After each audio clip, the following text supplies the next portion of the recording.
our cross, we are saying that we have died with you, but we're also going to be raised again with you. This one's my favorite, and maybe all of you as well, merging traffic. So you're cruising down the road, you're going down the highway, and you see just this car coming up the ramp. And the timing is perfect. They're just going to come right up beside you. And you know, some of the people coming up the ramp, they don't care. They're coming in, regardless if there's room or not. And then if you can't go over, you're kind of trapped. Do you speed up? Do you slow down? So for me, it was a game. It was a little bit of a game. And especially if we were headed like to the beach or on vacation in all places. And they merged you over into one lane and everybody's crowding you, or the people shoot down the lane that's going to be closed and then they try to merge back over, you know. That bothered me. That bothered me a lot. But when they started to submit and yield to his will, I've started figuring out a way that I can help them get in. And this relates to us as we look at other people. And I'll read the scripture verse that goes with it, but it said, should we let them in? And it's in Matthew 7, I think it's verses 1 and 2. Do not judge, or you too will be judged. For in the same way you judged others, you will be judged. And with the measure you use, it will be measured to you. So I see people that I've judged before that's like, no, you don't belong here. You can't come in here, or you're not a believer, you're not a follower. I've prejudged them. There was a young man that used to come to one of our breakfasts before, and I was like, why is he here? Why is he here? And I've watched him grow. I've watched him, God got a hold of him, and I've watched him grow and change. And I understand now that if I judged him, I may have pushed him away. But I continue to let them in and let God's to judge them. That's his job, not mine. And that's in John 3:17. For God did not send his Son into the world to condemn the world, but to save the world through him. So judging is not our job. So when you see one coming up the ramp, you know, we got to make a decision. Do we let them in or not? You know, and God's saying, let them in. Let them in. I'll judge them. You just let them in. And maybe if you can back off, click your lights a little bit and say, come on in. Welcome to the highway to heaven. Turn headlights on. So we'll see this on certain roads, using dangerous roads. And John 8:12 says, I am the light of the world. Whoever follows me will never walk, and I put drive, in darkness, but will have the light of life. The light of life. Jesus is the light of the world. And I was talking about Joe Hahn before, and he said something at Bible study, and Joe would say the most outlandish things, wouldn't he? But I love sitting with him, and sometimes his thoughts were so deep, they didn't hit me until I was on the way home, that what he said was very profound. And he said something one time at the Bible study class. Excuse me.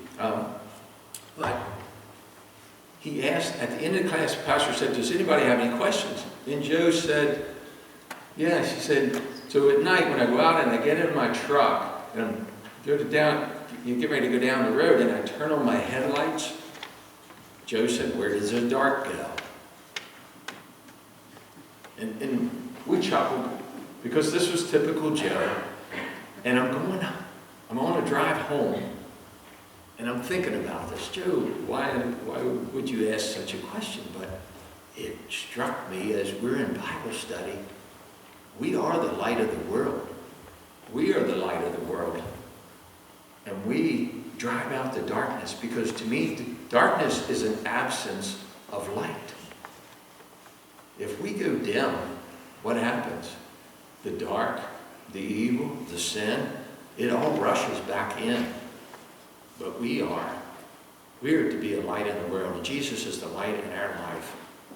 And when we latch on to him and we're filled with the Spirit, we are a light in this dark world. So when I turn the headlights on, and Joe, thank you, Joe, for that message. Joe has received the ultimate graduation, and I plan to see him one day, and we'll have this discussion. But so that's turn the headlights on. There's a weight limit. The weight limit, it says, take a load off. 1 Peter 5:7 says, cast all your anxiety on him because he cares for you. And I remember Pastor Richard gave me a list of these one time to read. I was going through another trial in life, and he gave me a whole list of them. But I love this one. It says, cast your anxiety on him because he cares for you. And then Galatians 6:2 says, carry each other's burdens. And in this way, you will fulfill the law of Christ. And we talked about this morning in Bible study. It says we are to love our neighbors. Not only love God, but to love our neighbors. And especially, we are to love other believers. And that is, he says, that is the fulfillment of the law. And I've seen this in this church many times. Early on when I first came, I think, there was a funeral service, and they had it at another church, but one of the members attended here. And I went to that other church, went to the service, and I went to the reception afterwards. And I kept seeing these ladies come out of the kitchen at this other church.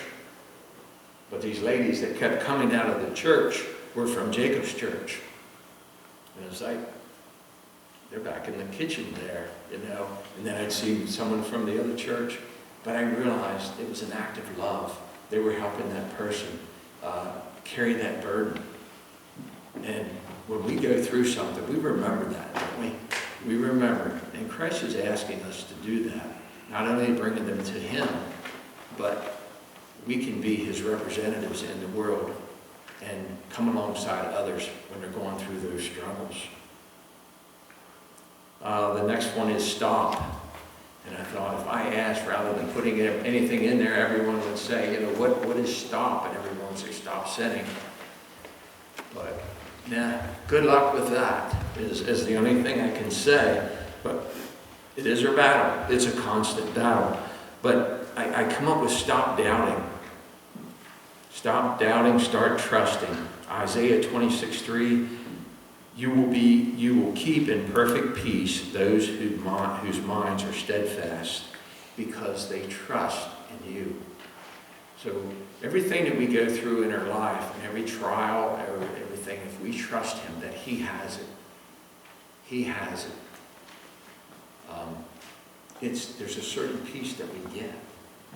And it's that peace that passes understanding. And I think there's a lot of people in the world that need that and don't understand it.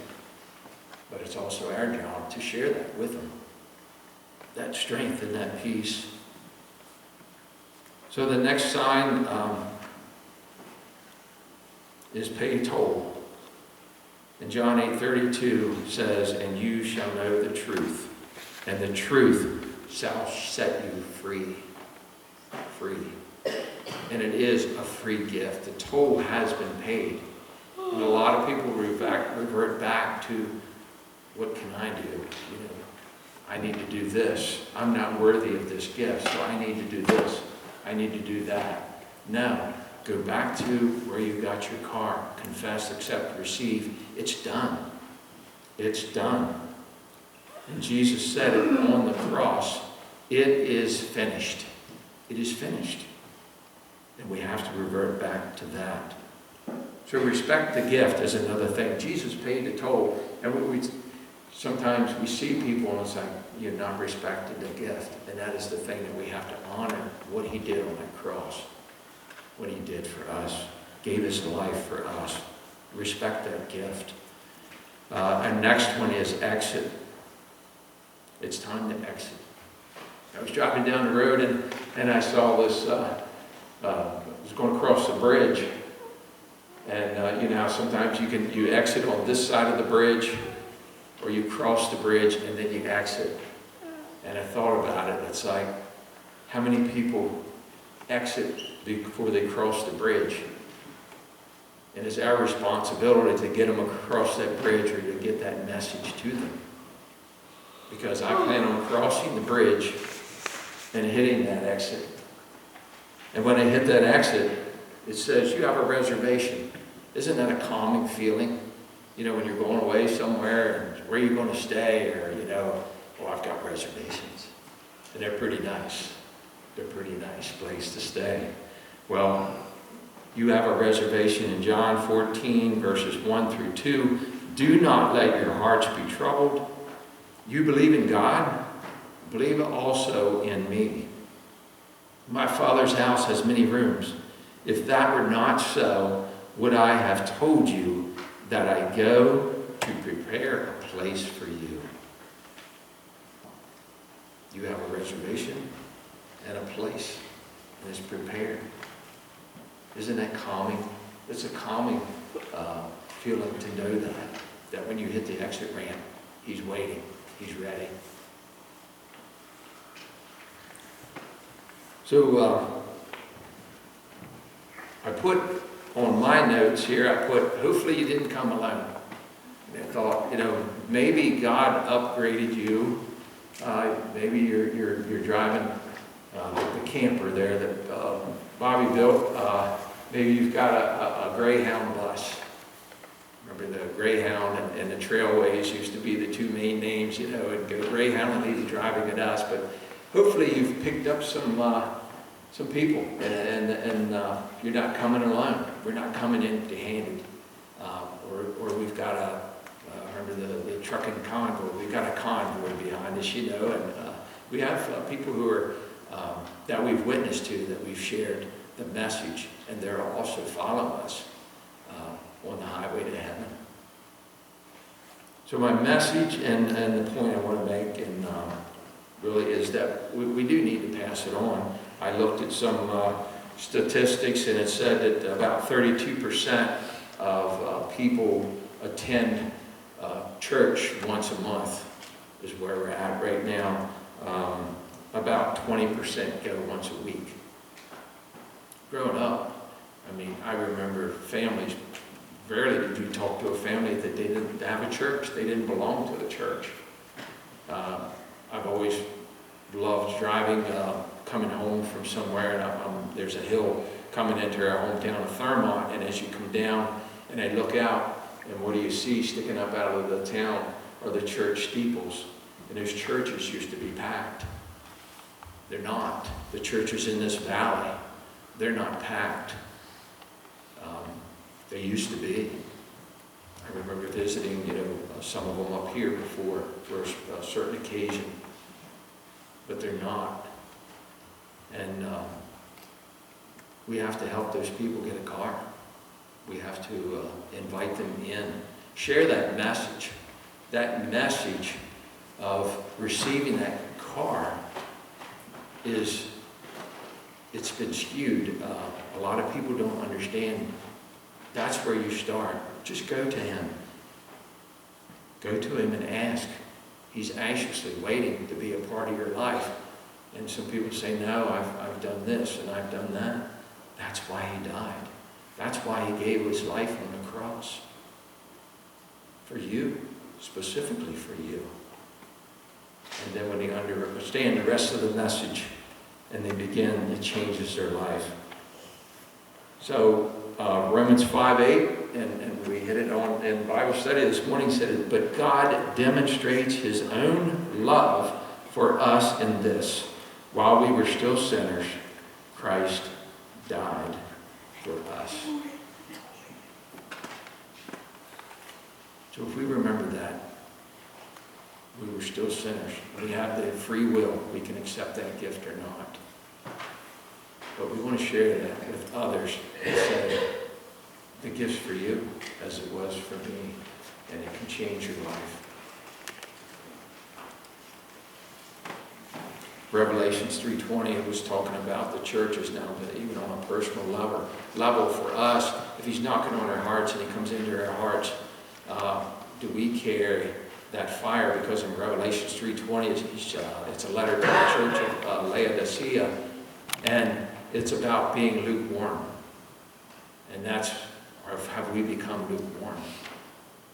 And he said, I wish you were hot or cold. And cold, they compared to her like a cold, refreshing drink. And hot, there were some hot springs where people would go and soak to feel better, for healing. But if you're lukewarm, what am I to do with you? I think is what Christ was saying. And that's what I think has happened to a lot of churches. They've become lukewarm. And that's his message is, I'm there. Am I still involved?